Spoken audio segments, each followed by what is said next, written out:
Did you know that you can use your 529 college savings plan to pay all or part of your student loans, but not all student loans qualify? Here's what you need to know. Hey guys, it's Justine with The College Investor, investing and personal finance for millennials.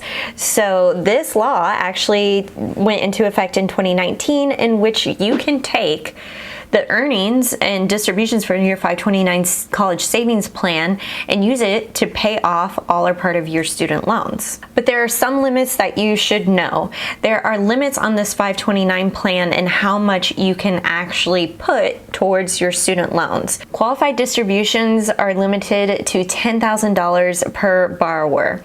Now this is a lifetime limit, not an annual limit. In other words, you can't take $10,000 from your 529 plan every single year. Once you take it, it's done, and that's all you get.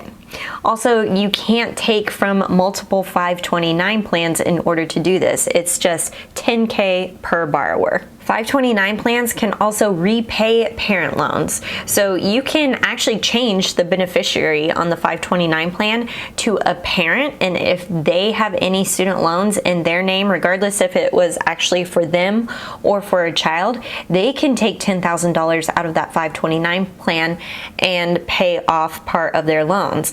You can do this for each set of parent if you want. So you could have it set up so that dad is the beneficiary, he gets his 10 grand, and then he's done, and then you can change it to mom, and then she can take her 10 grand and use that to pay off part of her or all of her student loans.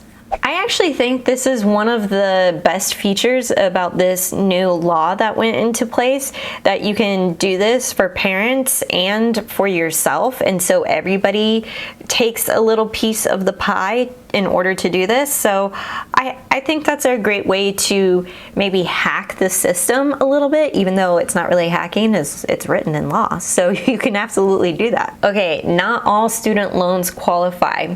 Now you can apply this to federal and some private loans, but not all private loans qualify, so you'll want to check that out. In addition to that, the loan needs to satisfy several requirements, including that the loan must have been borrowed solely to pay for qualified higher education expenses. Loans from retirement plans do not qualify. Also, loans made by someone else who is related to the borrower, such as a brother, a sister, a spouse, are not eligible. Also, the loan must have been borrowed within 90 days of the date the college costs were paid. I think that's pretty straightforward. The student must have been enrolled on at least a half-time basis during the academic term. The student must have been enrolled in a degree or certificate program.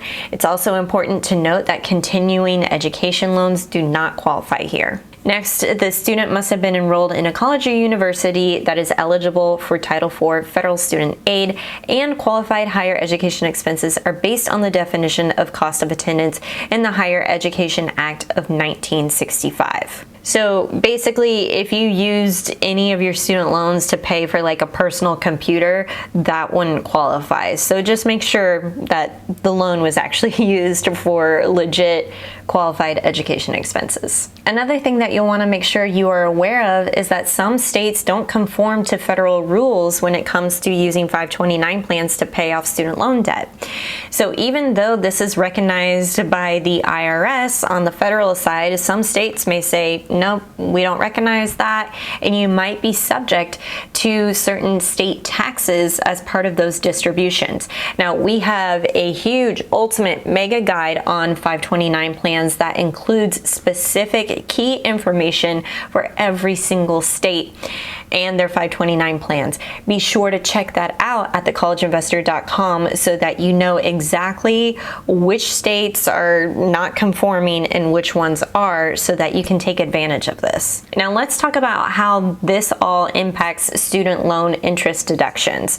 First of all, the IRS never likes double dipping, so they're not going to allow you to do it here. So if you've had experience with filing your own taxes, then you might know that a student loan interest deduction can be taken for up to $2,500 on your tax return, which reduces your taxable income.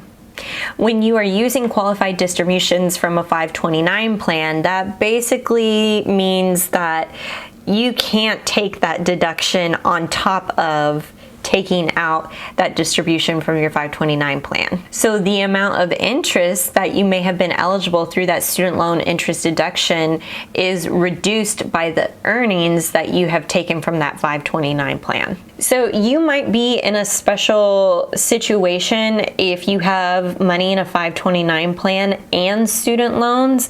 Perhaps you took out student loans and then a 529 plan was created and you let that grow. Comment below if this is your situation, because I think things like this can really help out borrowers, and so that you can kind of I said hack, but yeah, hack the system again to make sure that you are taking every opportunity to use money available to you outside your normal income to pay off those student loans even faster. Remember to check out that mega guide on 529 plans at thecollegeinvestor.com, and we'll catch you in the next one.